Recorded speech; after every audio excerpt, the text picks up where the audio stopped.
cada coisa que eu via. 9 meses de tanta emoção, já dobrei a prescrição. Tem o jornal da Lívia trazendo informação. Template, tragédia, fofoca, anda de mão em mão. O editor é o Felipe, que faz a redação.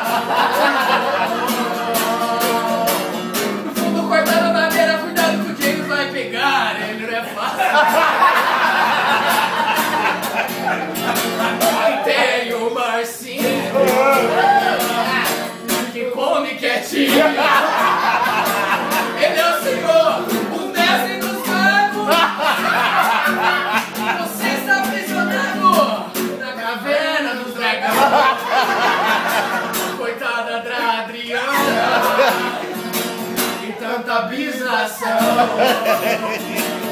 Ela sofre quieta porque ela não fala palavrão. Com dessa reunião, cadeira com caneta na mão. Ela tá cansada porque não dormiu. Aí entra um cliente e ela não aguenta e solta um puta que pariu.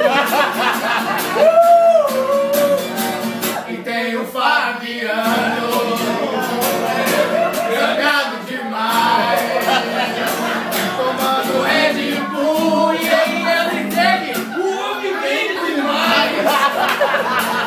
Ela é a chupa-cabra, tá jogada no chão.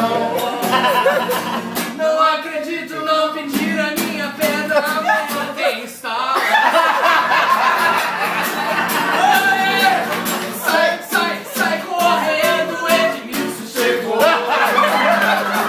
O Edmilson chegou. O Edmilson chegou. O Edmilson chegou. Pega o cheque, limpa a pedra, mão no chão. Seca a instalação. O homem chega e visa tudo, todo mundo. O Edmilson chegou. E pra fechar, eu tenho um amigo índio que trabalha o ano inteiro. E lá no Brasil está ocupado por bebeiro.